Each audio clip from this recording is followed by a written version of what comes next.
Yes.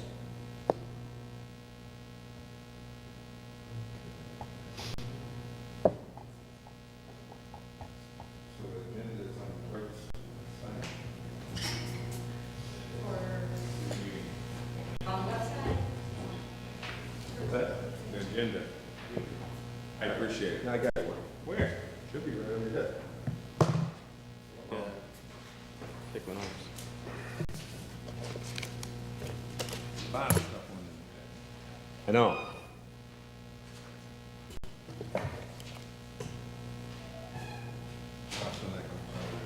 Did you say Carmen was out front? I saw him. Oh, here we go, Dave. I got it.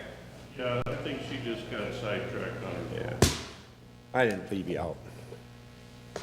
She came in together. Ah, the food truck.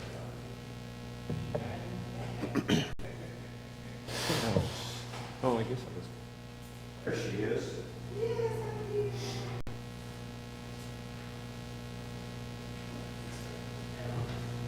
Okay.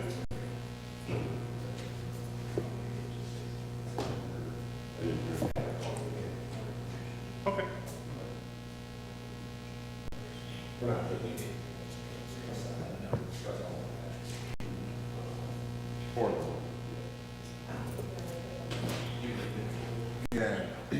Got some of everything. Actually, grab me that sign-in I sheet, think would a you? single piece of paper that is all on.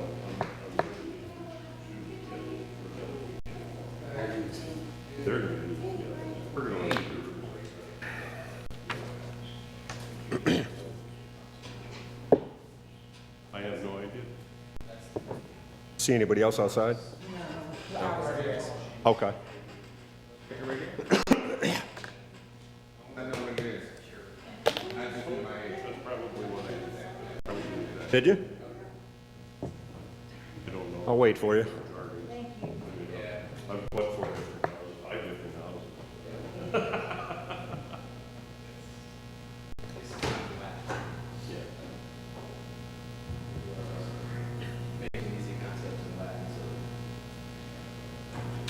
That's the way it works. Get away with it.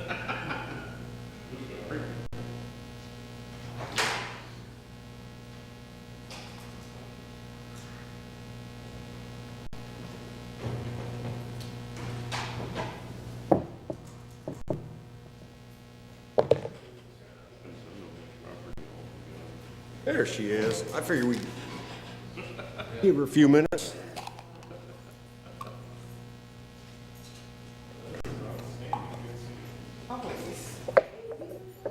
Would you sign in, please?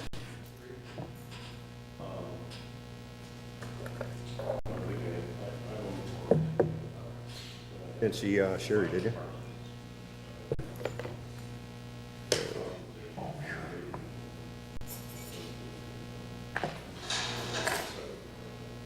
Check 1, 2. Okay. Play. All right.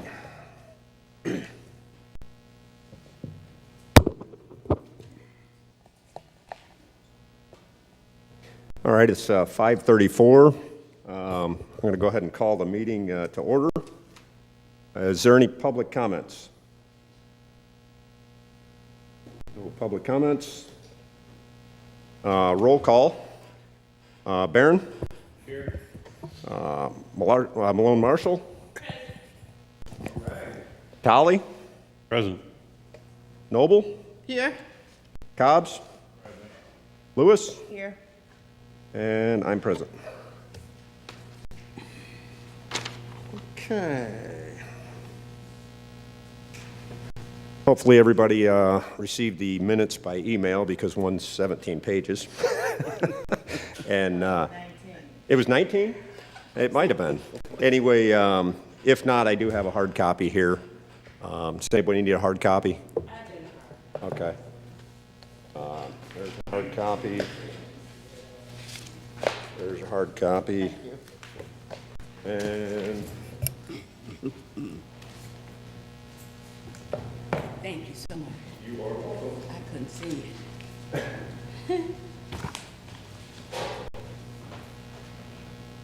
I learned a little better, Thank you. this last meeting. So.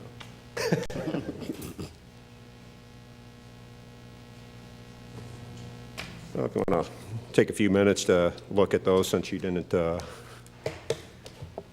a chance.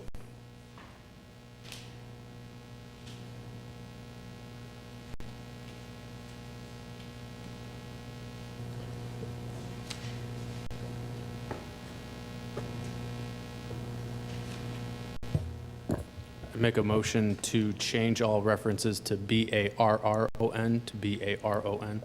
Change what? I didn't hear you. What? A-R-R-O-N. Oh. Where's it? Oh, okay. Well, that should be.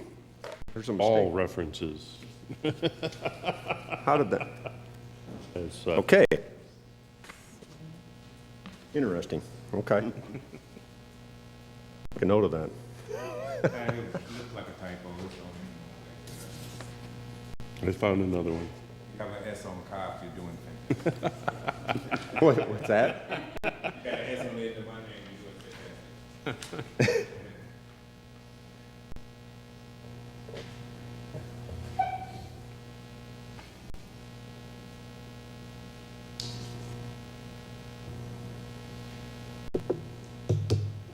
See any other outstanding changes that we need to make to those? I like the motion that we, Pull your mic, please. I'd like to make a motion, we accept the minutes with the minor, with the correction on Alderman Barron. Sorry about that, Dave. I second. A motion made by Cobb's, second by Noble. Roll call. Barron, excuse me. Any questions or concerns? No, my apologies, Chairman. Okay. Roll call. Barron? Aye. Marshall? Aye. Tolly? Aye. Noble? Aye. Cobb's? Aye. Lewis? Aye. Myself, and I. Thank you. That'll catch us up. Under old business, I talked to the fire chief about the fire, oh, wait a minute, hold on one second. Yes, the fireworks ordinance that he was proposing with the tent locations. He's not really ready to move on anything, so we're just going to go ahead and table that until early next year or when he's ready for it. But I did have a conversation with him, so I'd entertain a motion to table that for now. I'll make that motion. I'll second it. Okay. Motion made by Tolly, seconded by Cobb's. Roll call. Barron? Aye. Marshall? Aye. Tolly? Aye. Noble? Aye. Cobb's? Aye. Lewis? Aye. Myself? Aye. Thank you. Right, now, we have review zoning ordinance change to allow food truck parks as a conditional use. Were we going to do anything with that, Mike? No, so I think we talked about that like 2 months ago now. Correct. Right? We already had a public hearing on this before the Plan Commission. I want to send it to legal just to get their confirmation it's okay. I think it is, and it should be ready to go if you're fine with it for maybe your second meeting in August to approve amendments to the zoning ordinance for that. Okay? Is that mic on? No, it is not.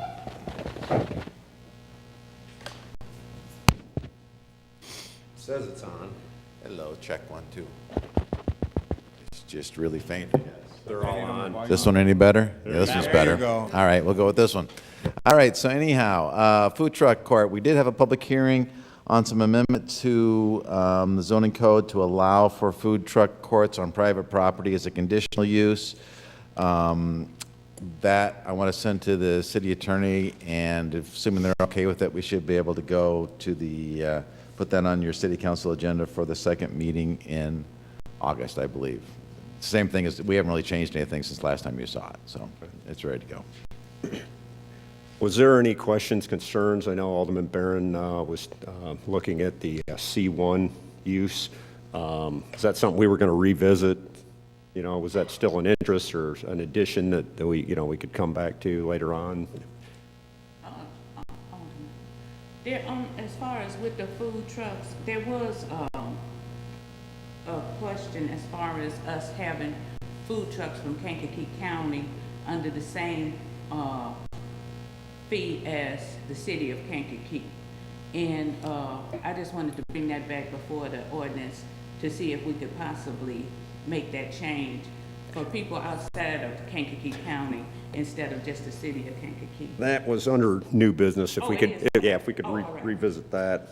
Okay. But in regard to this one, it was basically where the food trucks would be able to set up at a particular location, and I think the C1, there was concerns about noise, but, you know, that could be addressed with, obviously, if they provided power, but if there's no immediate need, I think we could probably revisit that if there was something that came up, but what's your thoughts, Alderman Barron? I'm sorry, I'm not, what's the issue? When, this was regarding the C2 and C3 zoning, was it not? Correct. We were going to potentially allow for food truck courts as a conditional use in C2 and C3, not C1. I just recall, I recall that, you know, you'd mentioned like, you know, why weren't we doing in the C1? And it was the proximity to houses and, you know, the generator noise, but, you know, that could be addressed if they had power hookups and such. But I think there's no, you know, if you don't have an immediate need for a food truck park down at like River Street or something, then, you know, maybe we just go ahead and forward this on. That's fine. You said a food truck, well, yeah, a food truck park, you're saying C2? C2 or C3. C3, yeah? And as a conditional use, so we can still review it and make sure we Right. put any. Right. Maybe if you could, just, you know, what is a C1 versus 2 and 3? C1's neighborhood commercial, so that's, you know, smaller commercial uses closer to homes essentially. C2 is your typical commercial district along Court Street, not in downtown. C3 is downtown commercial, except that you've zoned some stuff C3, like the Walmart is zoned C3, which I don't really understand, but it is. But anyway, C2 and C3 are more intense. C1 is more of a neighborhood commercial center, like a, I don't know, dry cleaners or a convenience store or something that would be near a neighborhood.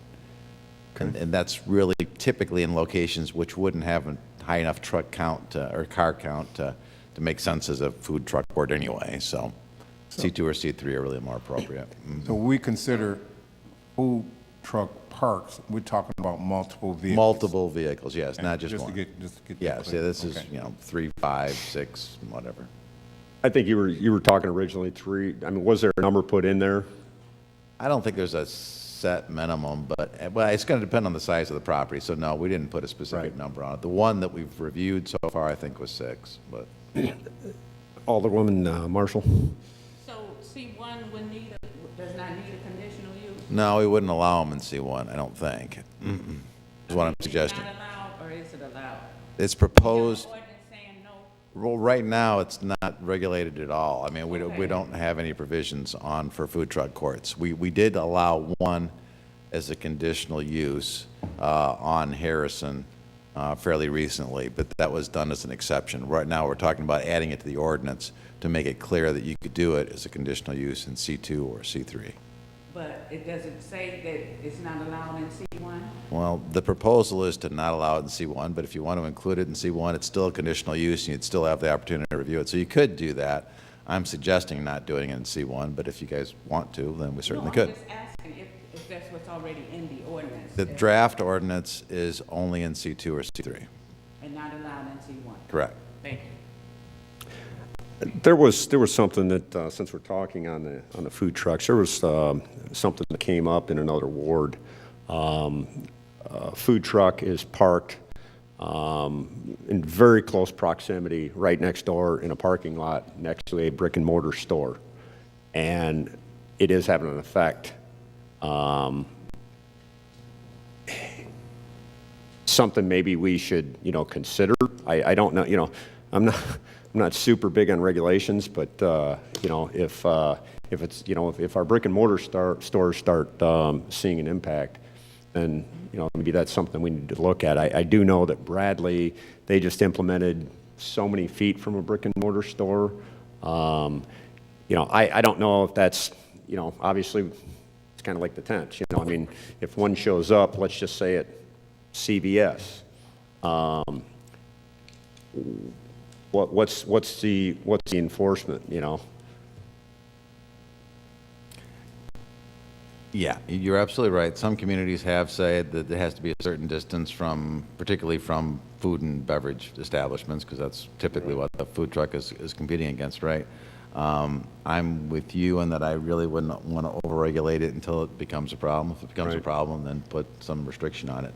But we do have the extra provision here with these food truck courts that it says it's a conditional use. You know, if it's surrounded by restaurants and things that would be problematic for parking or other reasons, you can say no. Okay.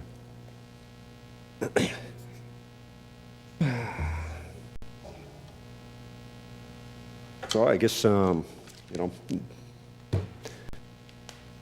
forward that to full city council, is that what we're looking for? Yep. For that one. Can I just ask a question? Yep. Food for thought. Mine is less zoning, but more, of course, licensing. So, well, we don't license people that are in the farmer market because they're part of an organization. So would, like, the food truck park that the person is proposing, would we not license the trucks that go there? No. My worry is that they would probably be charged a fee and things like that to be there, and then would we be charging them a fee too, and that worries me that in the end, it would be a fail. Oh, yeah, I get what you're It seems saying. like we wouldn't license them, we would only license people that are on private property around the city and not as a group. Because maybe who's ever in charge there would regulate them. So that's just like food for thought, I guess. It's a good question. Yeah, I guess the way I envision these food truck courts working, you know, they might locate in one on Harrison for Mondays and Tuesdays and be somewhere else for Thursdays and Fridays and somewhere else for Saturday and Sunday or something. So they'd be moving around, which in that case, we'd probably want them to have a city license. I mean, the intent, In the that intent, one location, that would be a different situation, and I would, maybe giving them some kind of break would make sense, but. I guess, you know, the intent wouldn't be to have a food truck that wanted to set up, you know, permanently, more or less. Is there language, you know, to that degree, or, I mean, is there? In other words, I'm just saying, let's just say, I don't know, let's pick the little taco place down on River Street that's just set up. What if, you know, what if they decided to just pull in the lot right, you know, right next to them, and just start selling? So can I just get some clarification here? We're talking food trucks, parks, right? So they will be parking in a designated area agreed upon by the city. Right, we would have a site plan that would show where they would be allowed to park the trucks, where their seating area would be, where restrooms might be, or whatever is necessary for that park. Right, depending so on size. if somebody was to come into town and have a food truck, then we're kind of moving ahead of ourselves with food truck fees and taxes to say who we're gonna charge what, but those, in the food truck park, I would assume, have already understanding what it's gonna take to get in that park. Well, so this is designed to handle multiple food trucks on a lot, right? This isn't really designed to address the single guy that's gonna pull up on the lot like Correct, Lance is correct. talking about. That's a Right. separate. So this is Exactly. the property owner, we talking about the property owner then, right? Yes, this is on Okay. private property. I got you now, okay. property Right, owner. yeah, I just wanted to get, you seem like we kind of mixing the two up. But I just wanted to get that clarification. We're talking about, if you can repeat that. Yeah, this would be on private property, not city-owned property, and it would be for multiple trucks, not Thank just a you. single one. I have a question. So how will we be able to know, like, when they get a license, will they get like a sticker or something to show or something so that we know who, okay. Yeah, we've been giving a sticker, and if it's a one day only, we write the date, and if it's the yearly sticker, we just have a sticker. And then, there hasn't been a ton of like people that have came to do the license, but when they do, we do put it in the log, and then I send it to you every time there's a new one. So if you look back in your email, there's probably a list from me. Yeah, I think. Yeah. I was just thinking on enforcement side, you know, for Yeah, someone I who sent it to doesn't Lisa, have sent it. it to you guys, and there's, you on the list for now. Okay. I mean, could I bring up, I mean, Madam Clerk, the distinction you're drawing between our big events where we have a lot of food trucks come in and they pay a fee to participate in that event, and the private food truck park requiring a license at one but not the other, I don't know, that distinction kind of breaks down in my mind pretty quick. I don't know if that makes sense. It's the same thing with the pop-up vendors too. I mean, what we've been talking about on the other issue, if you have a single pop-up vendor on a private property, are we going to require a license for that? But then if there are many vendors who are at a winter fair or, you know, a farmer's market or something like that, we don't require a license for them. So it's tough. Within the ordinance, Yeah, I know. I'm not sure. I mean, you don't require the farmer's market people or like Rhubarb Fest, but if you're gonna be at CVS. Right, or if we did a group But I food truck worry about, like, location. you know, I don't know how to categorize that. Well, to address that, Mike, you know, is that something that could be put in there for, you know, the food trucks? I mean, the singles, you know? I would think it would incentivize to get the license, but then on the other hand, they probably are paying a fee to be there, so that makes me think that like, kind of leading the small business, maybe not, I don't know what. And how much is it, how much is it for a year? $250 if you live in the city and $500 if you don't. A little pricey if you're not in the city limits, but that's the point, I guess. So right now, though, we don't have, I mean, if a food truck, let's just say if a food truck wanted to show up at one day at the farmer's market or just 2 days at Music Fest, I mean, you know, we don't have a 2-day license or 1-day event license. But we, not for like Music Fest, they go through their own hoops and. Gotcha. Things, 'cause it's kind of the way that they make their money and they regulate that. But we do have for example, Cue It Up goes to BASF for lunch, he comes in and gets a $50 one-day permit, and he's done that a few times. Okay, So, that's worked for him. okay, And I told him if he decided to go with the 1 year, I would subtract what he's paid. sure. So he can, so we can live together, so. I mean, People yeah. are all kind of finding our way through this, I think, but there have been, not to jump ahead, but there have been, a few people that are from out of Kankakee that paid the 500, not batting an eye, and then there's Right. people that. We'll talk about that one under the new We'll talk business, about yeah. that later, but, I think for this fiscal year, there's people who aren't paid it, but, yeah, I think it's. Okay.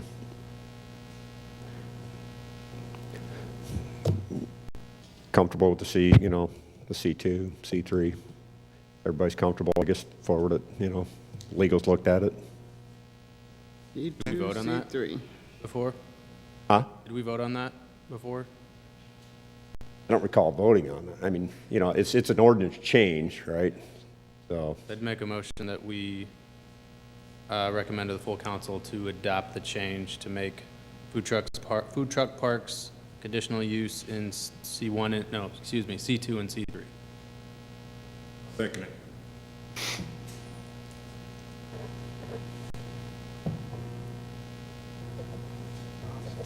okay, motion made by Barron, seconded by Cobb's. To forward it with a recommendation to full city council. Roll call. Barron? Aye. Malone Marshall? Aye. Tully? Aye. Noble? Aye. Cobb's? Aye. Lewis? Aye.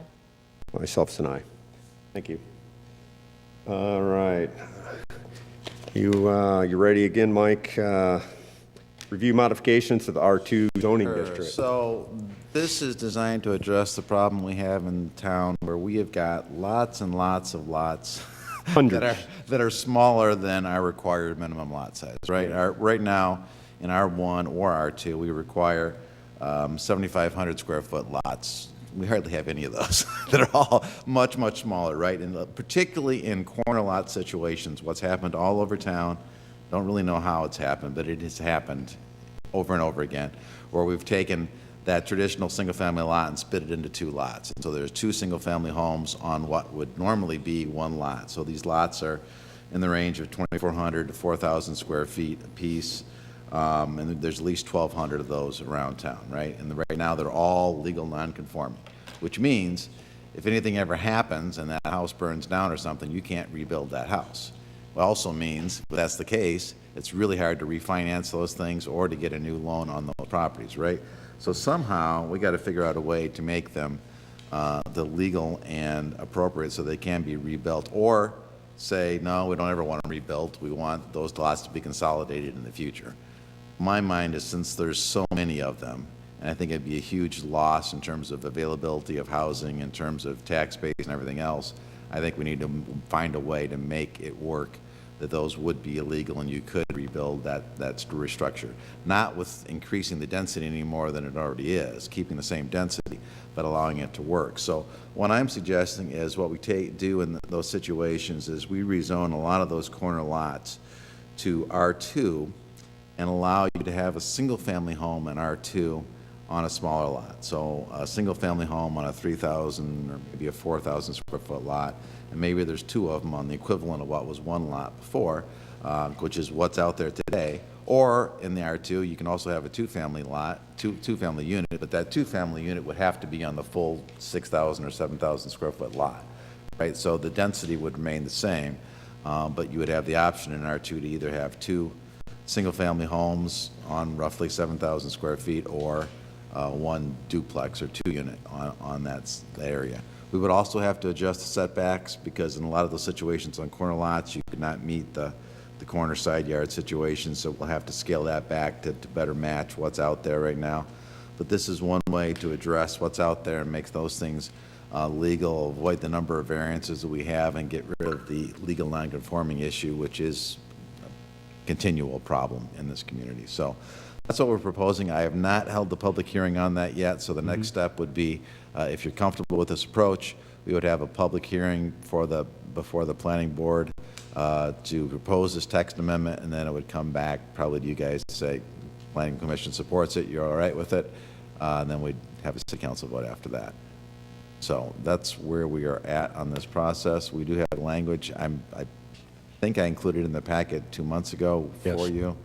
It hasn't really changed since then, but that's what we're talking about doing. Well, like I say, the perfect example is that house on River Street that, you know, I mean, it burned, and there was 2 choices: either tear it down and, you know, nobody gets to rebuild on it, or, you know, and then DPW's got to mow it forever, or the neighbor would absorb the property, you know.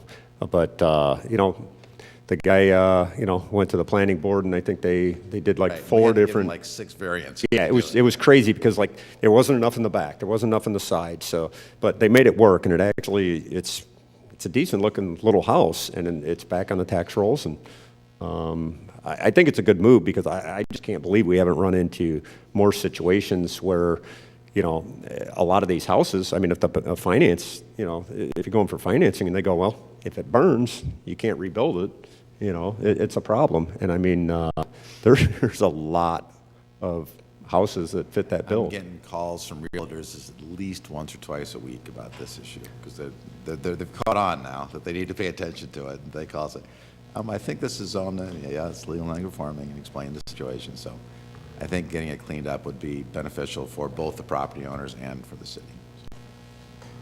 But in short, you know, you're just creating this so each individual does not have to come before the planning board and go through all the, you know, all the paperwork, and, you know, you guys, you know, it's never ending. So I guess my only question that's going through my head right now is, what recourse do we have if we have a scenario where you do have a piece of property and it currently does not meet, you know, the zoning, but we implement this, and I'm all for this, but if we implement it, there really is no approval, you know, because, like, let's say you know, there's a house that should not be there just for whatever aesthetics, but, you know, it'd be better off if it wasn't there. And we do this, then you don't have any recourse to, Well, they're still gonna have to meet the setback requirements we have, right? You've got some situations where you've got houses. right, zoning and setbacks, right. And that kind of right. stuff. So they would have to move it back 5 feet or whatever the required Right. setback is, so, but they could still rebuild something on that lot. Now, there are some lots as small as like 2,400 square feet. Those are really too small in my estimation Shed. to do, so I'm not going that low. They've got to come and still get a variance on those really, really small Right. ones. But, if you got 3,500 square feet or 4,000 square feet, that's big enough to build a small house on. The other thing that actually will probably come up in this conversation, and I don't have in the current draft, let's talk about it real quick, because it relates to this. Right now, your minimum square footage for a new single-family house is 1,200 square feet. That is a pretty good size. I mean, it's not huge, but it's pretty good size, right? There is a huge movement across the country to build smaller houses for multiple reasons.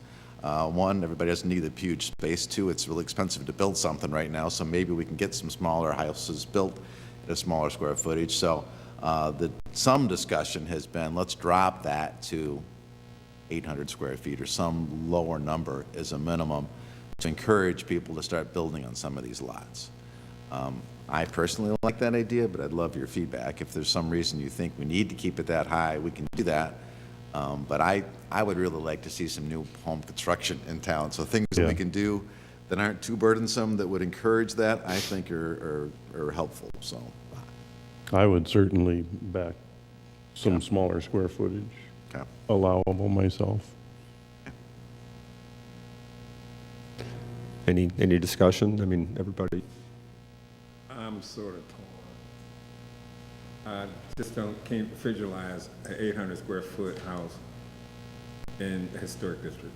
Mike, use the mic. Just, or in certain areas of town. You're probably right. There probably are some areas of town where it wouldn't make Yeah. sense. There's a lot of areas where it would, but there are probably some that it doesn't make sense. I can think about that a little bit, figure out. I can visualize myself 12 houses within 4 blocks of where I live right now that are sitting on these little tiny split lots.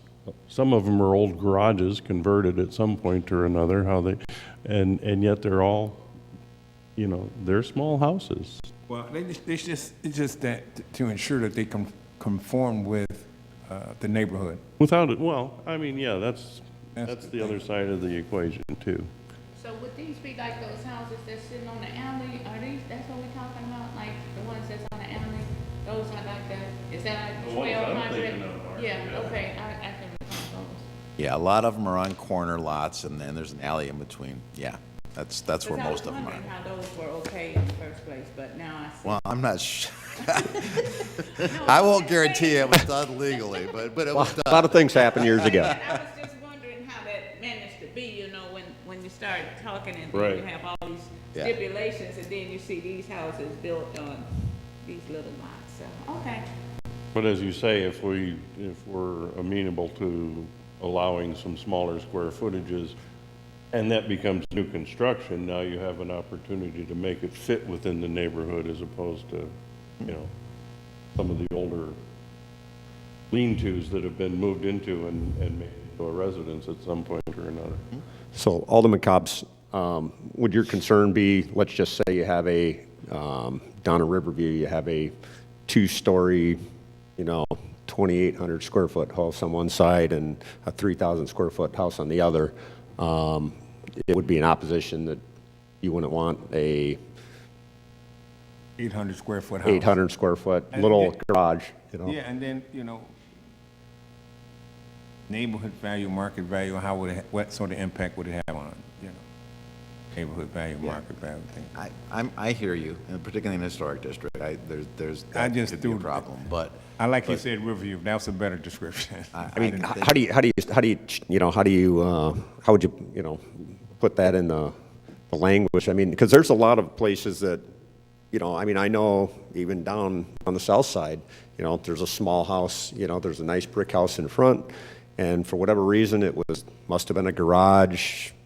It's a nice little house on the alley, but to my understanding, they can't use it, As I said, I'm kind of torn with it. New construction in a neighborhood is definitely could be beneficial. But does it take away or add to? Go ahead. Would it make sense to make that permitted in R2? I mean, if some of the R2, we're gonna kind of put spots, no, I don't know what but areas throughout neighborhoods that are gonna be R2 that allow for square footage of minimum of 800, and then some of the denser areas, I'm trying to think, 800 is pretty there's other, I mean, R2 areas that could fall within too. We could start with that smaller size in R2 and see how it goes. Brilliant. Then it's in, I mean, if you want a rezoning, you can apply for it within the neighborhood. Get it or no, not get it. Yeah, or, I haven't thought this through completely, so I'm just brainstorming, but maybe if you want to go down to 800 in R1, it would be a conditional, so you would still review it, and that way you could see how it fit next to the homes adjacent to it, and if it's fine, it's fine, and if it's not, then deny it. Yeah, because then that would at least give the neighbors an opportunity to say before something like that happens. Right. You know. Right. Brilliant.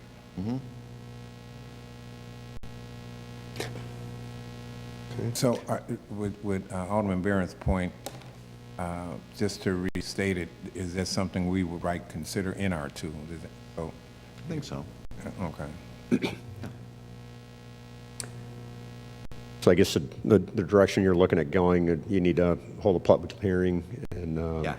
So Yes. on this, you don't really need to do anything yet, because it'll come back to you after we have the public hearing at the Plan Commission. I just wanted to keep you guys informed and make sure that you were comfortable with the general approach Right. before I scheduled public hearings and went forward. So, sounds like you. Because even Riverview have, I mean, you said they're all over the cities, the legal non-conforming properties with, houses, 2 houses on what could be considered 1 lot. Riverview has that as well.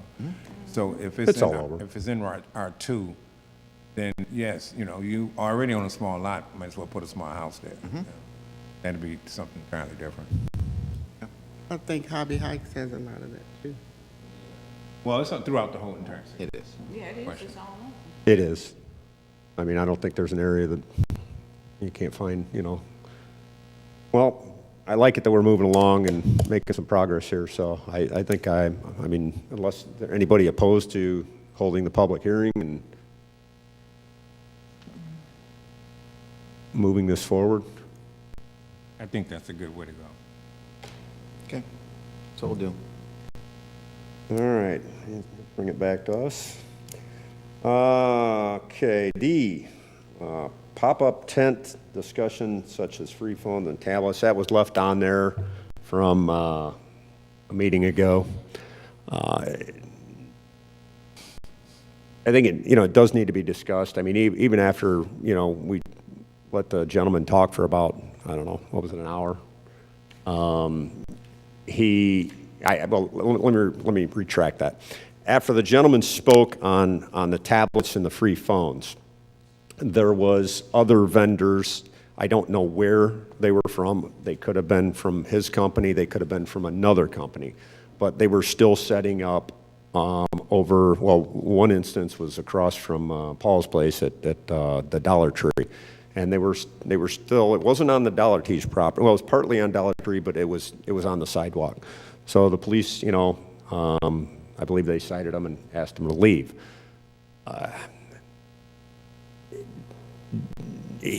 We asked, I think it was Alderman Cobb's recommended that, he talk to Mike Hoffman and go to planning. Has there been any movement on that, Mike, at all? No. The gentleman seemed like a pretty nice gentleman, but he came here with 0 credentials, and that concerned me. He may have great intentions, but he had 0 credentials. Did he come down to see the city clerk before any of that? He did come in along with some other people too. I mean, he was the most polished of them, but they didn't have anything like any credentials. Also, I told them that we don't really have any licenses that allow tents, and how we regulate these spray painted signs and all these things. And I explained to them our point of view and talked to you guys what you did. Yeah, I mean, after after talking to Chief Passwater, he told me that if they were asking for people's social security numbers and Right. some private information, and I think they're still, even if they said they were free phones, I think we're still charging people something. Yeah, installation fee. Yeah, I believe I it. mean, I'm sure maybe they somehow like call themselves a nonprofit, but I don't. Just a profit there. It's a funny one. I mean, my personal position is, you know, I ran into an individual downtown that was homeless, did not have a phone. There's a need for the free phones, okay? But there's also a need to figure out what we want to do with this, because I'd like to, you know, figure out, you know, what we're going to do. If we're not going to do it, let's, you know, table it or, you know, do something about it. But, you know, like the police right now, they have to, you know, go there, issue a citation. I don't know how that's ended up. I know there was a gentleman in adjudication the other day, but, you know, that, you know, basically just got continued. So I don't know. I mean, if the police are spinning their wheels on it, I mean, do we want to allow it or not? I don't think, I think it was Alderman Barron, he wasn't for it on public property. I don't think it fits on public property. If a private individual, you know, wants to allow them to sell out of their store inside, I don't see how we can stop them inside. But when it translates to outside and putting up the tents, I think that's what we have to look at. So the police have a direction where they're going. You know, they show up at, you know, the food mart and there's a tent set up, let's say in his parking lot. What is the enforcement? You know, they're not on city property, they're on private property. So I guess that's where, you know, the discussion needs to happen. Well, It's private property, you know.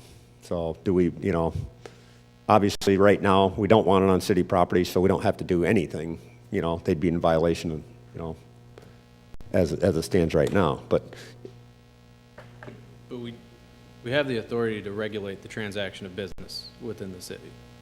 So whether that occurs on private or public property, there's jurisdiction there that we would have. Understand that, you know, you want to protect private property rights, that makes complete sense. But it's not as though it's off limits just because it's happening on private property or even indoors on private property too. Right. So do they get peddlers? What do they come? Do they come to your office and get the peddler's license? We have a door-to-door license, and we have food truck license, and we have mobile vendor, which would be, you know, a truck made for selling like Candles, still, yeah. nothing but tents. last meeting, it was brought up that, you know, it could be in addition to the peddler's license, which is door to door, you know, if there was a wish to, you know, regulate it. My concern is the information that they're getting. They're taking a picture of the driver's license. They're getting the last 4 digits of their social security number. And when they leave, you have no clue who the person was, what, you know. So has somebody had a problem with that? Not to my knowledge. What do you mean? I mean, did somebody complain saying that they took their license from them and gave their information to somebody? Is that what we discussed? No, the complaints are the tents that were, you know, like there was one down on River Street and it just set up and, I mean, there was a bottle of urine sitting outside of the, you know, the tent. They had spray painted, you know, free phones, you know, on the side. I mean, if that's your sign, that's your sign. But it just did not have a good feel of professionalism. And I personally, I wouldn't give my driver's license or my last 4 digits of Social Security. But people are literally lining up every time that one of these tents pop up. There's literally, you know, people, you know, it's not about the free phone giveaway. It's do you want to allow, you know, that with a tent? And whose property is it on? Whose property is the tent on? Like on River Street, whose property? Well, on River Street, that would have been on the corner. I don't know if that's, huh? That was city. That was city, right to the corner. So most of the time, like over at Dollar Tree, it was literally, well, up on Court Street, it was halfway over the sidewalk So, I mean, you walk through the tent, over in Dollar Tree, the same thing. So, any thoughts and, Could we? direction? Could we tweak the mobile vendor ordinance Yeah. to include not only mobile vehicles, but temporary structures like tents? You want to do it? I mean, with that, I do have, from other communities where they have lights Some communities just don't allow, period. on. Is the tent gonna blow over and be going totally down Court Street, it seems like.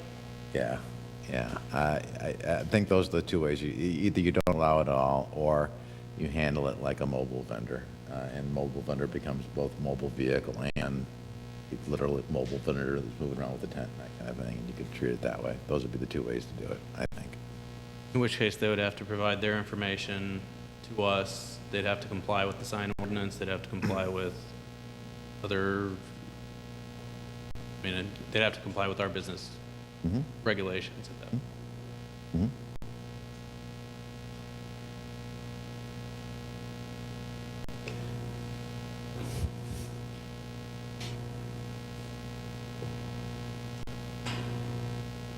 I mean, if I think about where I've seen tents popping up, right? I've seen tents popping up when, like a gym is opening up in like Planet Fitness, for example, will set up a tent and they're coming soon and they want to get memberships going on, and if that's doing it on their property or whatever, Right. who cares? I mean, I think that's absolutely fine, right? The ones you're talking about, I'm not as excited about. I don't know. I think, if they were to set up that tent in, say, the farmer's market or something where there's already a bunch of other tents, wouldn't bother me, because that's, there are other things like that going on anyway. So banning them wouldn't particularly bother me, but it's your, if you want to allow them, I would license them. Well, I guess that is the question. I mean, at this point, it's, either we license it and, it's no different than like the door-to-door that we're, with electricity or other vendors. I mean,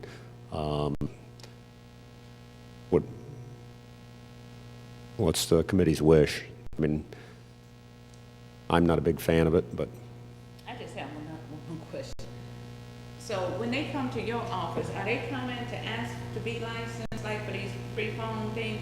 Are they coming and asking for a license after they get kicked off the After they street? see the police, they have, this was really just one bad week. They haven't been bad. Oh, I'm so sorry. I should know better, right? We did have one bad week with the free phone tablet people. And they really haven't been bad. But, they came in after they got in trouble and, like, what do we need? And I told them I didn't really, let me find out, because I don't know what type of license I can give you right now. Okay. So that they understood, and that was kind of the end of it from my point of view.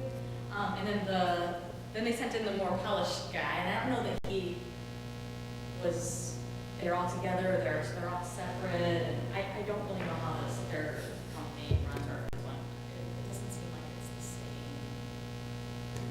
I don't think they're together. That guy, he wasn't with the people that had the jug of yellow liquid, So, but I didn't really know what to give them, I just say.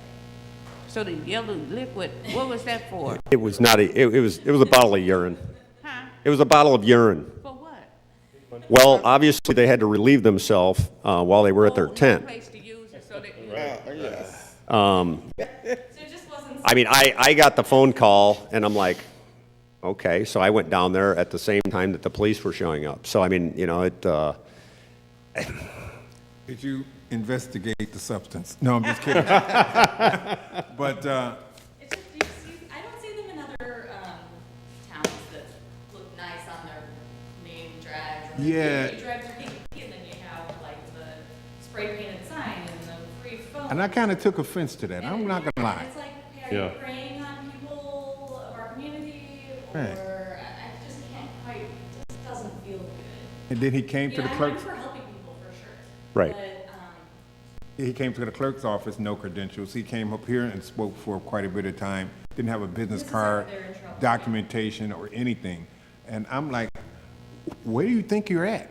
That you can come and do business and, what? I was kind of concerned about that. Maybe a neighboring community might be more welcoming. He was well polished in his, you know, speech, but he didn't, this is a city, you know, whether it's big, small. So do we have a distinction though for, I mean, I still don't understand the distinction we're making, but maybe we need to articulate, like, if you have a farmer's market, if you have a group event where you have several tents, then we're okay with it, but we're not licensing any of them either, right? That's what the ordinance also said before we changed it. Yeah.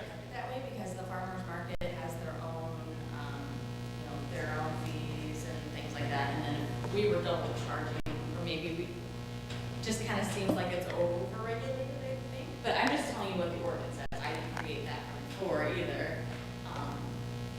So yeah, like the rhubarb fest, things like that, they can have an organizer that. So that there's a organizer or a group. And I'm trusting that they check to make sure that they have permanent licenses and they're charging their own fees, probably as their fundraisers, I assume. Okay. And is that something that's accessible to anybody that as a private business owner, they want to do a fest or a bazaar where they bring in vendors from the outside, and then they're kind of responsible for making sure that they're complying with the rules, right? I feel like that's a little bit of a gray area to me, but that's the way I'm following it. But if you want to be, on private property, or you want to be on CDS, we make sure you have permission from CDS, and you have you're a real business, and you have your health department certificate, and you have your license plate, and we give you your sticker, so. Because that's one thing I don't want us to regulate those things out of existence. Right, I mean, right. the sort of farmer's market model where you have sort of several tents, that's a good thing. I mean, that can be a good thing. But how do we distinguish that in the rules so that it makes sense? Is it, while still getting the information that we need to, let's say that there was a free phone person that wants to come to the farmer's market, I guess, would the farmer's market allow that? But let's say they do, we need to make sure that they're getting the information in case they are being predatory. What is the, I mean, for example, if one of these vendors wanted to set up at the farmer's market, I mean, is it a limited number of vendors when it starts? We don't regulate the farmer's market at all. It's kind of separate from the city. Right. But yes, we just send them to KDC for paying your, and I'm just assuming that they have their own regulations. I'm sure they do. But it's an interesting concept. I mean, you can buy a one-day license to go set up your food truck, but if you set up at, the farmer's market, it's separate, so.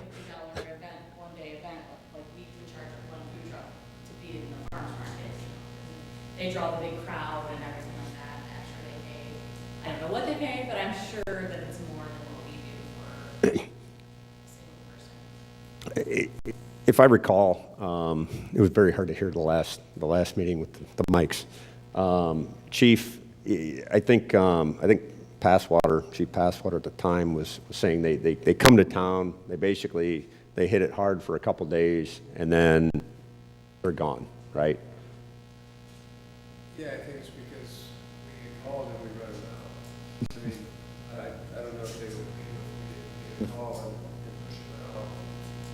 I think Chief Passwater's concern too was that they give us social security numbers, driver's license, and a lot of personal information. Right. That, could be utilized appropriately, so I think that was another reason why he was not for it. Mm-hmm. Was concerned about it. But, I mean, from my perspective, it's just something else we're gonna have to regulate. And I think once it's here, then we're gonna deal with it. Mm-hmm. It always seems like these, like even peddlers door to door, they're never from here. They're always from Chicago or somewhere, and they're here for a minute. They've got a big team, they spread out, they take advantage of the city, and then they move on. So that's kind of like, what? Are there any pros? Okay, at this point, I'd like to, we spent a lot of time on pop-up tents, We sent the gentleman over to see Mike at planning.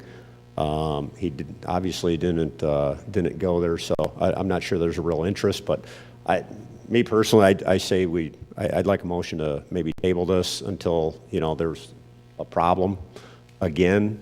If the gentleman goes through planning, obviously it would come back, to us and we could have a discussion on it. But, I mean, I'd like to get moving and, get some things off of the agenda here. Because right now, we don't accept them, right? So. Right now we don't. I mean, if they set up on, I don't know, the lot where the farmer's market is right today, they're going to get a citation, and, We don't have to necessarily give a citation, we just give a courtesy notice and tell them that you don't allow that.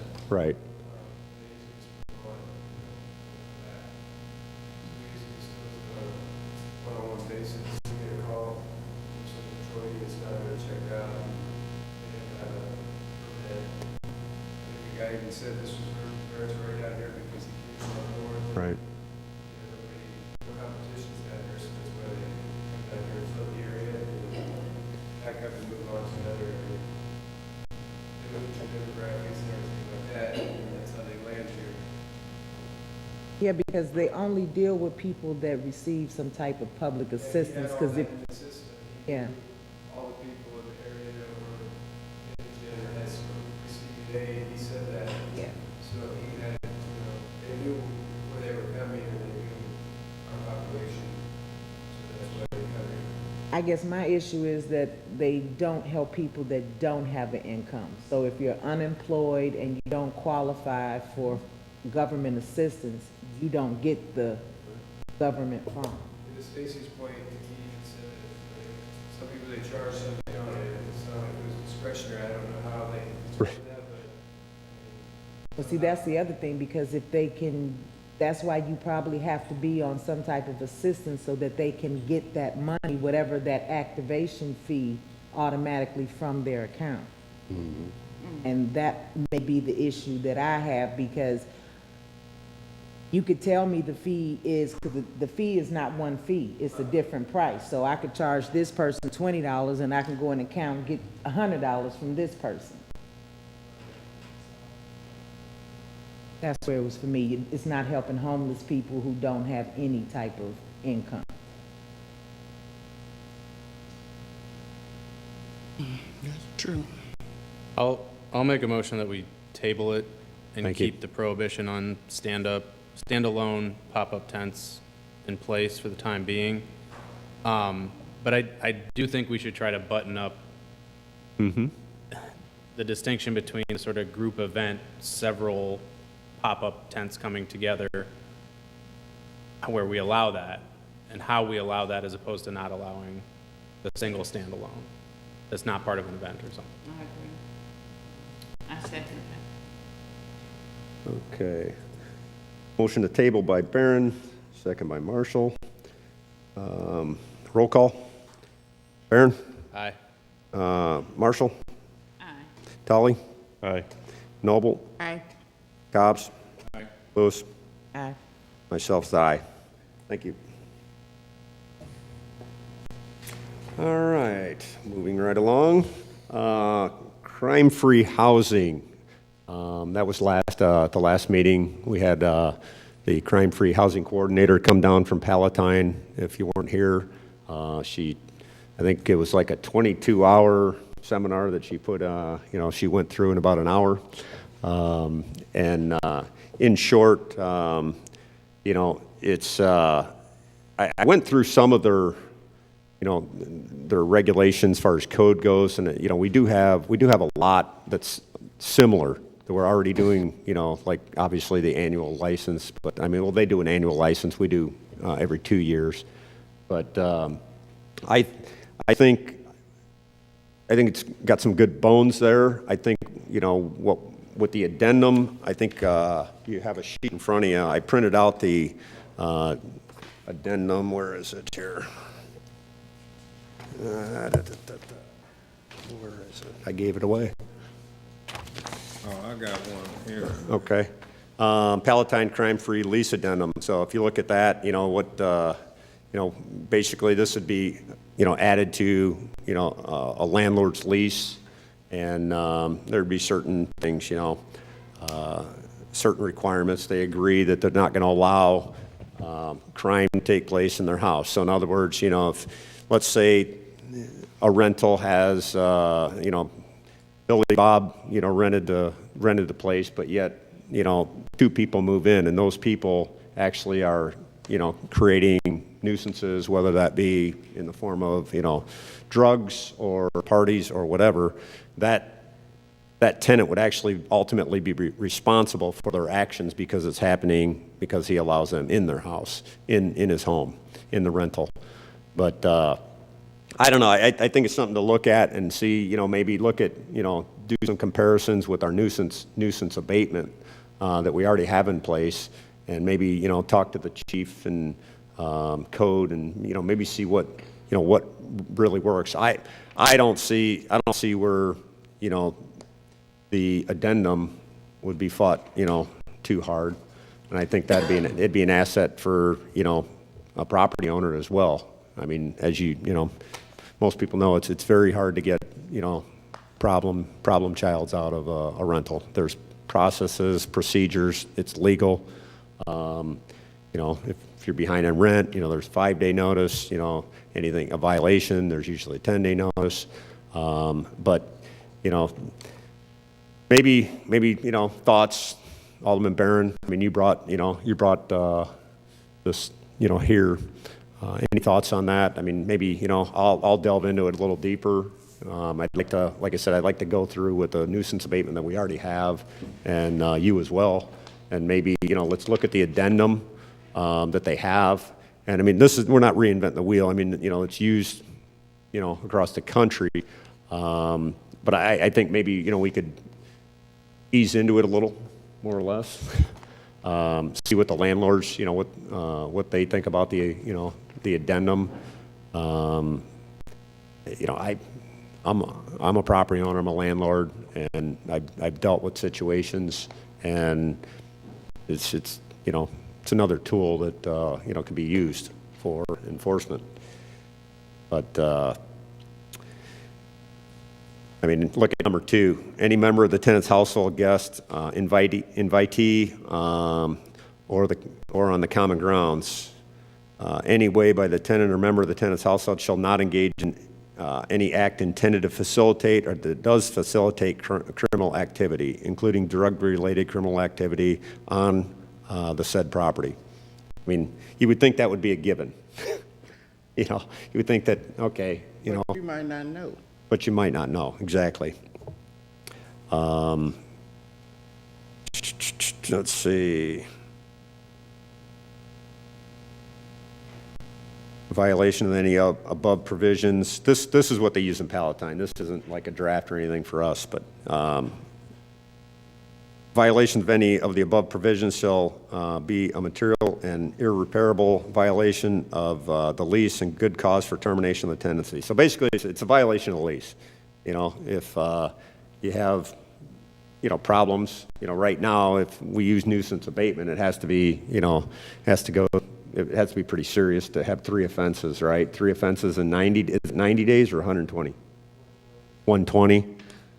That's a long time, Well, we changed it from the 90 to the 120 because if you do the 90, you'll find that they'll do well for that 90 days, and then right after the 90 days, then it's popping off again. Mm-hmm. So if you do the 120 days, it gives you more time to be able to handle a real nuisance.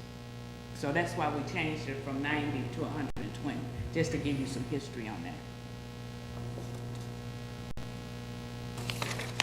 My question is, I'm throwing this directly at you, Alderman Barron. It says tenant particularly. I just wonder, would the generic term occupant, because there have been times where we had to do homeowners instead of tenant occupant. I'll say this: the report, the individual who gave the report from Palatine last month mentioned that they used their crime-free housing ordinance against owner-occupied. I didn't get that, and I'm not totally sure how they used that in that case. I wasn't sure of her explanation on that either. So I'd have to look at that. My understanding is that because, you know, you don't have an addendum, you don't have a lease if it's owner occupied, so that the mechanism just sort of breaks down. So I'm not sure how that worked. Maybe we get more information on that. My sense with this, and, you know, it was really interesting to hear some of the mechanisms of what we already do and what they do in Palatine. The idea of, like, after there is a problem that occurs, they send a letter and say, give us your plan. Like, they put the ball in their court to put together some sort of change that's going to take place for them to not get Right. essentially fined under their nuisance abatement ordinance. I think we do that. I mean, it sounds like we will put the ball in their court to make some changes. This, though, puts some teeth behind it for the landlord has to respond. I mean, it puts more duty on the landlord to put some thought in it to respond in a timely manner. If they don't, there's a fine that exists behind it. And for us, I mean, there's been a number of occasions that at least I've been following recently where the landlord is somebody who's out of town. And for whatever reason, they're vacant, they're living their lives in a different community. This could potentially bring their attention back to the situation more quickly when we need it. I mean, the example, like 314 South Evergreens, I know there we have a tenant who was out of town, and it took some time to get them in the conversation. This type of situation, you may not want to have that time go by. So I think it could be effective. The things that I do want to hear from still are from some landlords. I've talked to a few just generally, but I'd like to hear what they think and, you know, if this is something that they could live with, and especially a department too, because this would be it would be more resources that the department has to spend on this program, not just sending out those letters when something problematic occurs, but the training too, which that's a big piece of this, so that those landlords all are familiar with eviction proceedings. They're familiar with how to go through the process. They're familiar with, you know, why you need to keep your property in good condition for public safety purposes, not just for aesthetic purposes. So those are the two that I still have questions about that I would hope we could explore before, you know, voting on anything or even putting anything in Right, language. right. So how does this speed up the eviction process? Well, You have to have a violation in order to evict somebody, or the, yeah. That's why I'm trying to find out, how would this speed up the eviction process? That's what I want to know, because This- I know about how the eviction process, when you get to court, there's still a process that they're gonna have to Sure. go through to evict someone. So I'm trying to understand, how would this Right. speed up that process? I know about the eviction process. so right now, there are a number of leases. I'd probably say most leases within the city of Kankakee, any verbal lease, it is not a provision of that lease that you follow the law. It's not a provision of that lease that you make sure that no criminal activity occurs on your property. So, you know, let's say that some criminal activity happened while there was a lease in place. The landlord could not use the fact that there was a drug bust or that there was a, you know, homicide or, you know, something along these lines on the property as a reason to send a 5-day or 10-day notice. It can't? They cannot, unless it's in the lease. This would require that it has to be in the lease. So that it becomes a provision of every lease that exists within the city of Kankakee that if criminal activity occurs on the property, that is a violation of the lease at that point. So that gives the landlord the ability to move forward with eviction, or less. And depending on what the circumstance and situation may be, you may not need to evict. You may be able to use some other route, but you have to do it in conjunction with talking with the city about what the best way to keep it from happening again is. Does that make sense? Well, it did kind of tie something in. I was just wondering, how does that work in the court? Yeah, and some leases already have this as part of their, some landlords, some of the larger landlords I know have provisions that they write into their lease that just says if you commit a crime, that's a violation of your lease. And you can evict in 10 days from that date? Right. You just have to, prove with the preponderance of the evidence that they did violate the law or have the criminal activity occur on the property. Okay, I got a little question. It might seem a little tedious though. Say you have a neighbor that hates you. You're in an apartment building. You have a neighbor that hates you. And let's say it is a crime to disturb the peace. So if I have a neighbor, if I have my music up and it's not that loud, but it is still disturbing to that neighbor. So could I potentially be evicted because the police be called on me because my neighbor hates me and they think the music is too loud, and let's say the police agree that the music is too loud. So is that enough for me to be able, that's committing a crime, because I'm disturbing the peace or disorderly, whatever you want to call it. Could that get me evicted because that is considered a crime? Wouldn't you have to be cited and, We actually deal with that. right? There's times the neighbor doesn't like the neighbor, so they know that they call us 3 times, and they put us on video. Go to that neighbor, so that's our responsibility to try to figure it out. I mean, we usually do, you know, talk to both parties, and sometimes that's exactly what happens. Because they know that, you know, if I call 3 times in 120 days, I can potentially get rid of this person. Fortunately, we usually get landlords that agree with us and they work with us. I mean, in my 2 years of doing this, which is paid as deputy chief, people have ran into 2 instances, you know, one's in your ward at 770, which is not here, but finally we got hold of that, but usually we get compliance with the landlord. Usually I call them, explain to them, you know, we're gonna be over there or whatever, and I explain to them that if their tenant fights them, that we'll help them legally go through the eviction process. And usually, I mean, 9 out of 10 times I get compliance, the landlord agrees.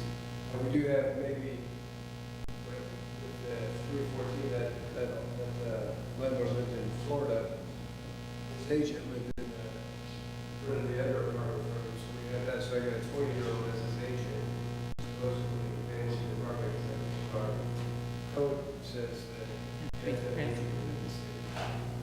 So that would be something you clean out, that is, whoever the manager of the property, is actually just told another tenant. That's what I think Valentine's said the same thing, I think they allow that too. Tenants be the manager, but yeah, I'm not sure how much we gain is from liens on the property, that might expedite stuff. If they're going to take every day or violation, that might take whatever. But I've only had a couple of landlords that really fought me.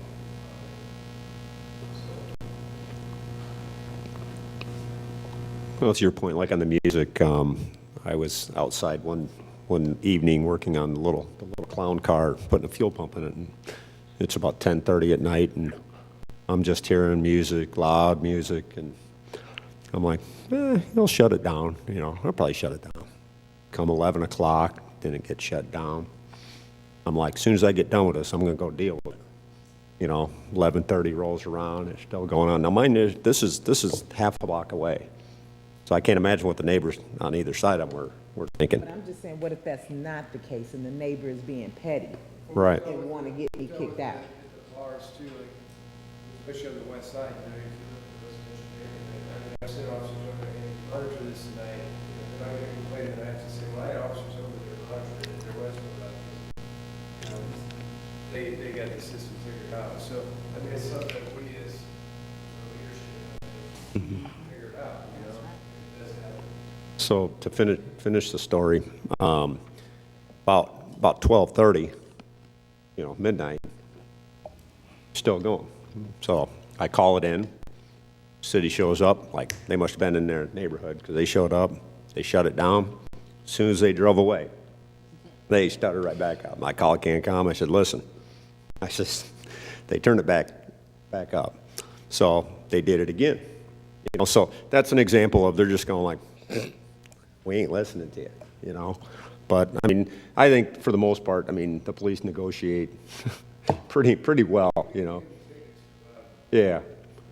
But I guess I have another question. This is, the landlord must agree to participate, because I think the landlords that we have the issue with, they may say they don't want to be a part of this, and we're still going to have the issue. This would require that they do put this in every single one of their leases. So this will require anyone that is a landlord to adopt this? Correct. If you want to be a landlord here? Correct. In the same way that we require you to get a license Rental license. to be a landlord. So we do regulate the ability to be a landlord. This could be tied into that process. So we have to open another office to do this? No. It should be done, should be able to be done, well, the training would probably occur with the police department. There, in addition to putting this in every single lease, the way that crime-free housing done nationwide is you have, as part of your licensure requirement, you have to attend a 4 to 6 hour seminar on different aspects of crime-free housing. And now would the landlord would be paying for this? I think, well, maybe through the fee, but I don't think it's, I don't know if it's I nominal guess my or not. concern is because we're spending taxpayers' resources to help landlords, but we're not doing that with bar owners, other Oh, businesses. here we go. And we're giving city resources to these people, so that's why I'm trying to understand. I understand the benefit from it, but how are we making this business different from other businesses? I can speak a little bit to that because, you know, the landlords, they actually pay a fee for that license per unit. They pay a, you know, overall fee and then so much per unit. And, you know, the property, as property owners, you don't get a homestead exemption, you know? But any business, you gotta pay to have your Right. business license, so that's what I'm saying, there's no difference. I mean, we'd be featuring this aspect, I mean, this particular business, this industry, thinking that there are certain things that we need all landlords to be equipped with. The ability to know how to go through the eviction process, the process of finding out which tenants are good, which are bad. I mean, there's facts and things that can be trained to make sure that we have good landlords in place. I understand that, but at the same time, that's something, if you're getting into the business, this is something that you should be equipped to do. You understand what I'm saying? Yes, but we have no assurance of that. Just like we don't have insurance of people that go to bars. A lot of our crimes happen at bars. We have murders and things happen at bars. We're not training them how to get better guests in the bar. You see what I'm saying? People that don't commit crime in the bars. This, you know what I'm saying? That's where you get security to be able to look, you know, discern different things of the behavior of different people that you have the choice to let in. It's the same type of thing to me, so I'm trying to understand the difference. I mean, there's multiple ways you can look at this. I mean, you don't have to implement, you know, a mandatory requirement, but, you know, if, you know, it's just like this. I mean, if I added an addendum like this to the lease, it's actually to my benefit, you know? I mean, I could use that, you know, as part of my lease, but I'm not disputing that, and I agree with it 100%. Right. All I'm saying is I'm trying to understand the difference between how can we justify using taxpayers' dollars for this business and not others? well, if we do anything that has an effect on reduction of crime and the quality of life, I think that is a We require benefit. those things from, like, the bar. We require them to pay for security. We're not, our police are not being security for the different bars.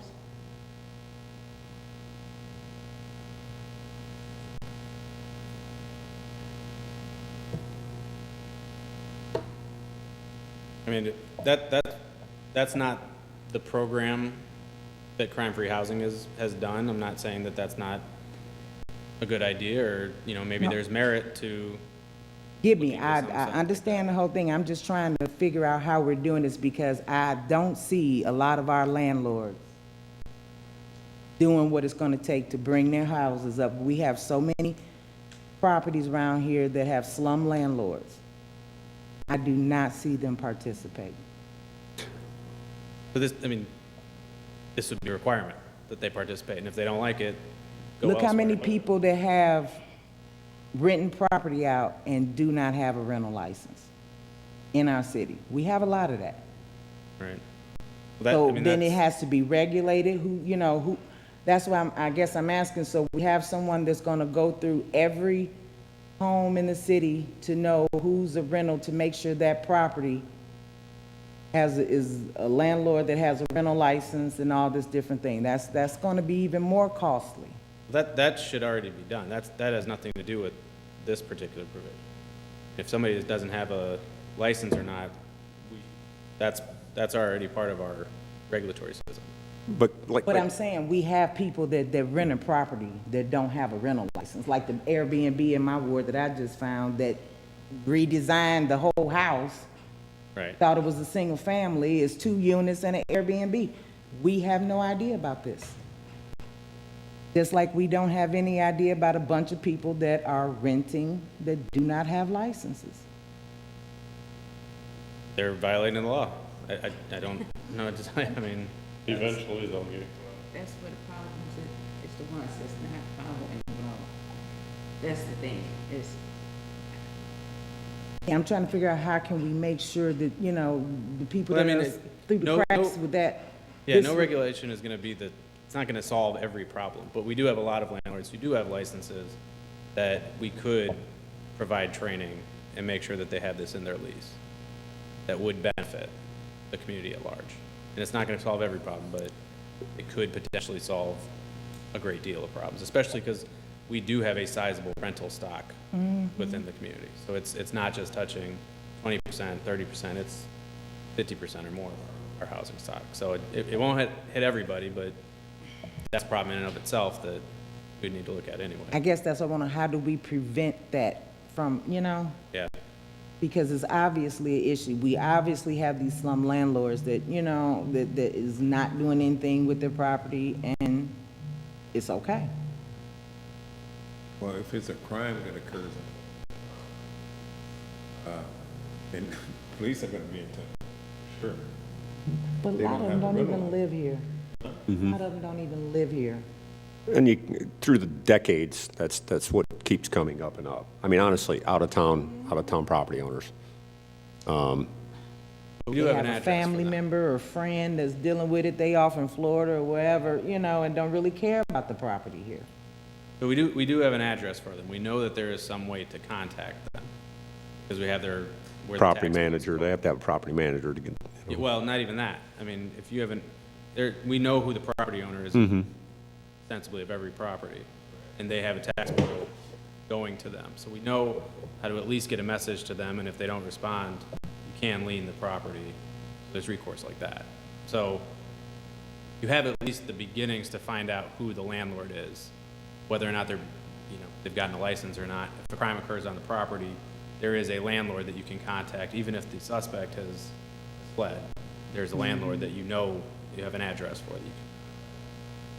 If they don't have a license, then they get hit with a fine. Charged with that. Chief, is there a percentage of, you know, I mean, is it a high percentage that we're having issues with the, you know, rentals, non-owner occupied, or is it, I mean, versus, let's say, homeowners? I mean, we get the crime sheets, you know, and I actually get a lot of compliance from our landlords. Exactly, I remember 2 times in the past couple of years that I just come to a landlord that's not compliant. For the most part, I call him, the gentleman from Florida, he gets the chief a 5-day eviction right away. We went and delivered it ourselves, but, they didn't comply with it, so that's when we got our legal department involved, and they went to court. We got him out of there in 10 days, which is pretty good. very. But, yeah, for the most part, I get compliance. I talked to a lady from one on River Street the other day, she's in California, and she's no problem, she's got an agent here, but I didn't talk to her. The only time I run into a problem is if it's in a trust, it makes it a Right. little difficult, but I usually go to tomorrow, and she A lot of them are doing is registered, so I usually can track them down pretty fast. And then, didn't they say something about this could work towards homeowners too? So how would that work? Yeah, I don't know how that, I mean, obviously, if you're gonna live in that city, but I mean, as a homeowner, it's no different here, though. I mean, if there's a problem with a home, if there's, Years ago, when we first started this, it was in the 90s, we actually did remove a homeowner from his home with our nuisance abatement. We showed the house as a nuisance, and we had him out of there for 180 days. That was when Chief Officer was here. We did it. So it can be done. well, any house could be any property or business or anything else. I mean, could fall under the nuisance, but under this addendum, like you say, that's, you're not making everybody sign it to live in the city of Kankakee. But the bottom line is, it's just brought before to, I believe, to try and maybe, help, My question would be, if we had a landlord, like a couple that I ran into, that if there be an ordinance where you could cite them, where we could ultimately put it on the property, to the crime free. I think our system's pretty good, but there was one incident where the guy just told me, no, I'm not getting rid of the guy. And it's really, I never really do a lot, that's why I was curious if we had the ability to cite him, and then you cite him, say every day, that yes, we remove that tenant, which you did, if you eventually get a lien on his property if you refuse to apply. example of what the violation was. Because we did a search warrant there, we got cocaine, we got, So drugs on the property. yeah, we got drugs. That should be a no-brainer. That should be, We got some guns on the property, and there was just one incident, there was a victim, but yes, he would not get out of his house. And talk to the state's attorney, we're gonna try to take it in from that, but but you're saying the property owner, the rent, or the tenant, he did not comply. tenant's That- landlord said no, right? In that circumstance, there's no guarantee that the landlord could do anything, because if it's not in the lease that having drugs on the property is a violation of the lease, then the landlord's just as, they can't do anything. There's no basis for eviction or anything at that point. So I guess that's what I was curious if Yeah. you run into this, if you have an ordinance or something, you could say, if there's drugs on your property, weapons or whatever, just, this circumstance, could there be a situation where you can cite the landlord? But legally, the landlord couldn't do anything in that circumstance. If they don't have it in the lease, that it's a violation to do that. I mean, you could do the addendum without doing the training. It's also gonna have like, for instance, the taverns, if they serve, like, we had a shooting in the tavern, we suspended for 5 days. I don't think there's probably anything in bar, or the lease of the bar, or somebody fires off. I mean, that was, the commissioner did that on his own, so that's what I was curious. Right. Similar, or something similar to that, if we had a situation where you could cite the landlord that just refuses to cooperate. I don't know, I don't, that's kind of what crime-free housing is, is it just because they go, they've signed this agreement? Well, the situation of a tavern owner has the right to refuse service to anybody. If they don't want to serve them anymore, if they are causing a disturbance, they have a right to kick them out on the spot. Landlords don't have that ability. Landlords, the only way you can kick somebody out is through the eviction process. And to do that, there's very specific reasons why you can do it. So that's sort of the, I see where you're going with it, but there's, the eviction process puts really, I mean, in some ways, hamstrings or limits what landlords can do to control what's going on when they've given possession to somebody else.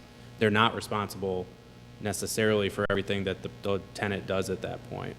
If they do. Right.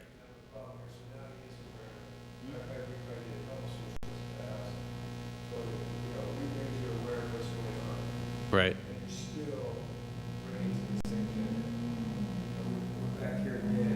Right.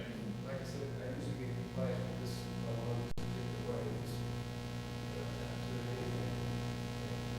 If it's a month-to-month lease, then, maybe he could evict him at that, or terminate the lease after 30 days.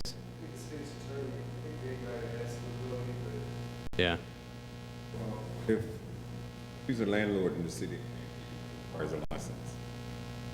Are we making this part of the licensing process? your landlord. I think the idea would be if you don't include addenda in your leases, you couldn't get a license, or that would be a reason to revoke a license. Or would it, on the same token, in this situation, license be revoked? Doesn't happen.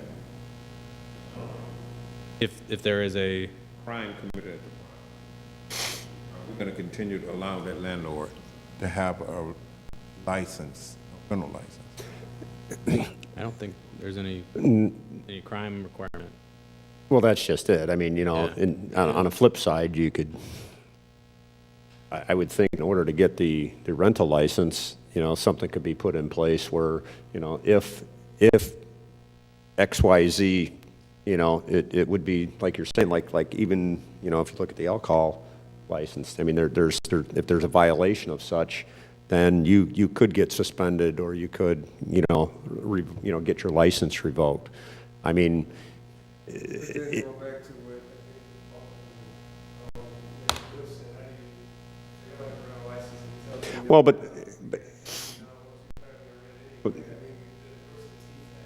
Right. well, but if they don't have a rental license and there is a course of action legally that the city could take, that's not even a question. I mean, but I'm just saying, if you know of a house that does not have a renter license and there's problems with it, I mean, that, you know, very easily could. I was just looking like this particular, cop said, okay, your license is revoked. Right. Okay, now, Right. set this. Okay, now you don't have the license, you still have this. Right, So now where do we go? exactly. Taking this, now are we moving in the right direction? If we revoke his license and now he's still in this thing, Or another one. would that give us the ability to, you know, it would be just like rent-free housing because you revoked his. Right. Now, he's still renting. Well, I think there's things in place if you don't have it, you know. There's fines per day, you know. Do that, we had that ability, this guy, apply, so you revoke his rental license now, what are we gonna do? He's still renting, so what's the teeth of that now? You're on notice, landlord, that next time the lease is up, you cannot renew. If you do, then we're gonna revoke your rental license. I think that would be, Yeah. substantial. Because you know a crime has been committed or drugs have been found. I'm okay with that one, you know. Drugs have been found on the property, you know. You're in possession of the property. What would be nice if you did that if it was the same tenant, because, you know, some of these tenants have been there for many years, and not so much there's really a restriction, but this house that I'm talking about, I don't know the house in the back, I get it, I know they did it one time, it's the same tenant there. So, even though it's been years, it's still going on, it's still there. First, 120, you know, I can see if you have new tenants, then obviously we should get. It's a big one. How do we know if a rent, like you said, if the license get revoked? Who's keeping track of who's in this house to know whether or not they're renting again? Yeah, this particular, I just know it because Yeah, I get that, but I'm just saying on a regular. I don't know. How, That would exactly. have to be code, right? They're the ones that, whenever I need anything, I would just call tomorrow and she would let me know what's wrong with that. If somebody moved out without notified code and they suddenly still. Yeah, you're right. Exactly. That's that hole I'm talking about.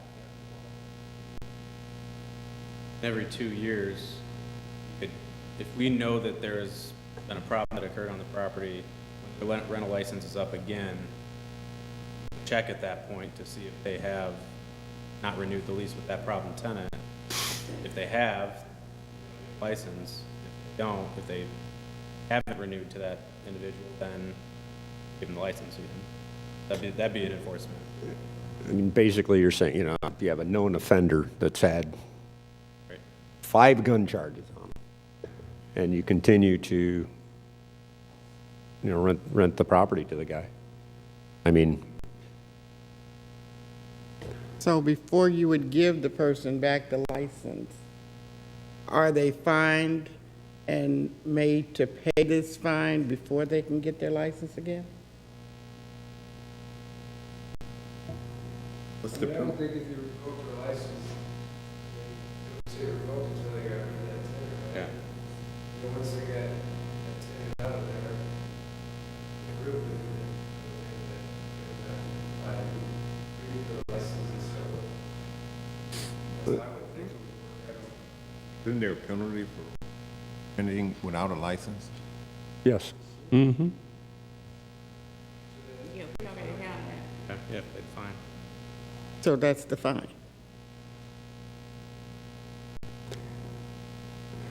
Keep the conversation going. Yeah, we'll keep that under all business and I maybe, have a little question about the eviction process. So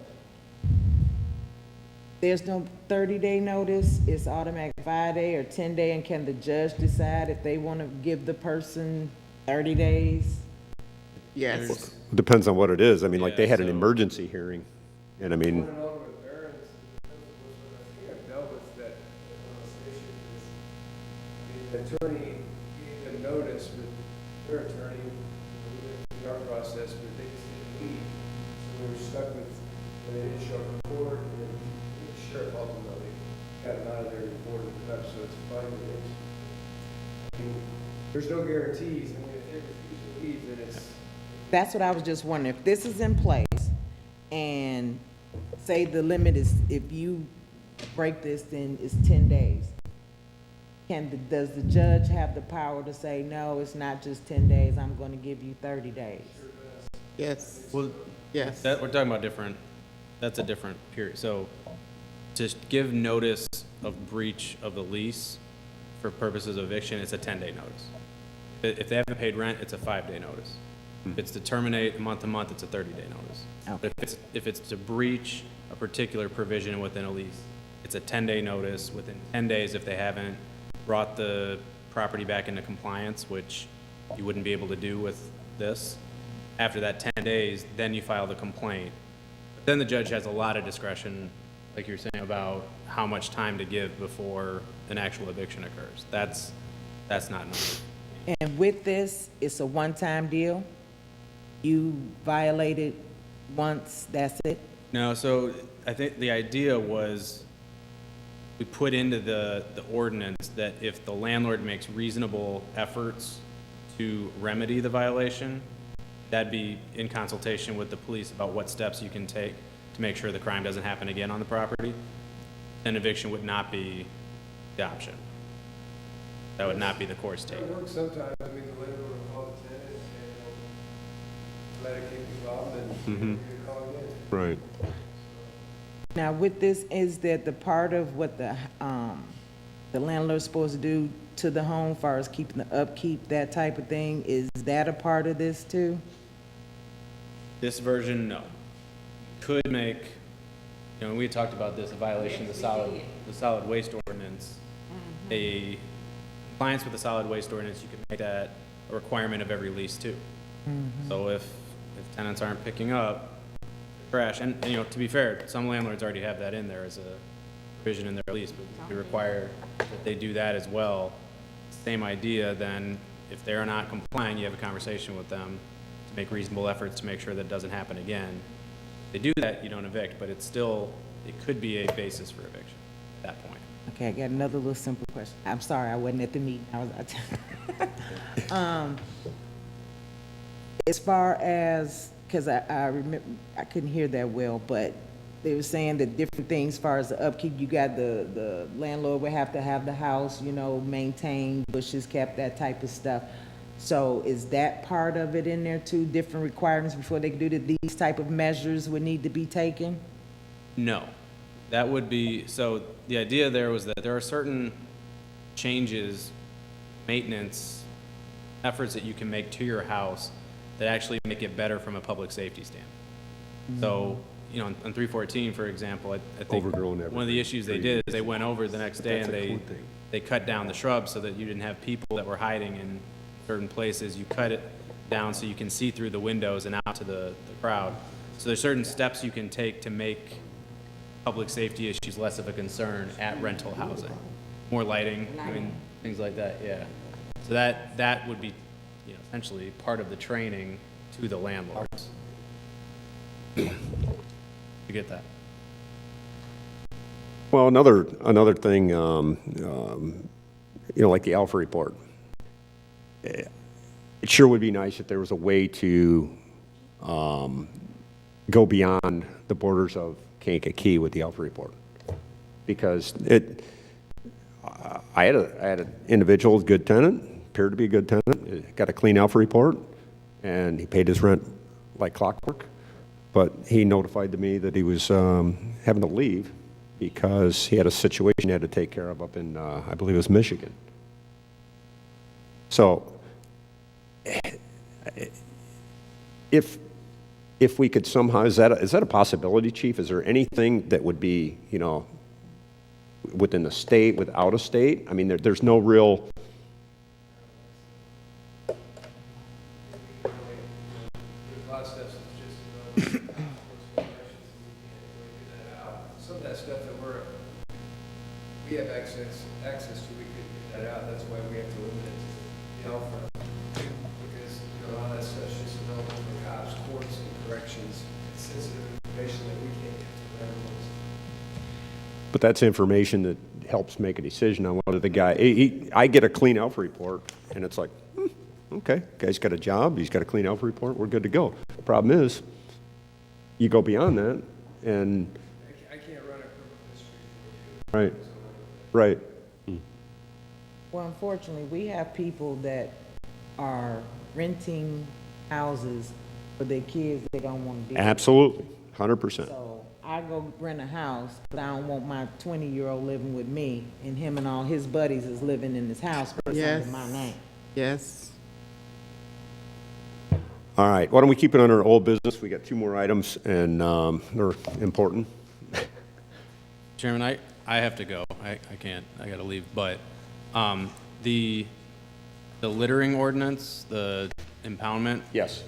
I don't think it was on the agenda, but because it's No, we, actually, if you remember, you made the motion and Cobb seconded it. We moved it to go before city council, but the mayor wanted us to have copies of the change. this doesn't comply with what I had moved in the change. That does not. No. And I can send you an idea I have, but yeah, this was not, I mean, this language isn't sufficient to say that it's only going to be for major or repeat offenses. This is just, it makes it discretionary.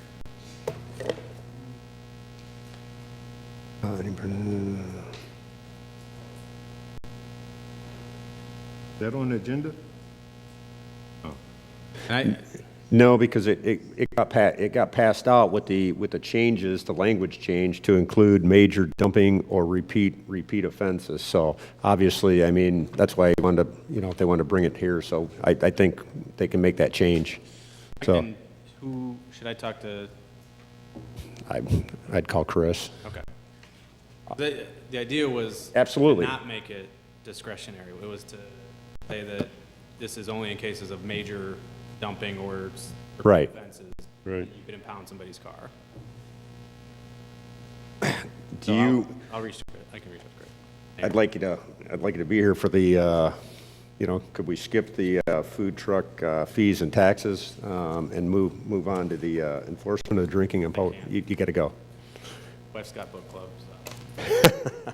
Okay. All right.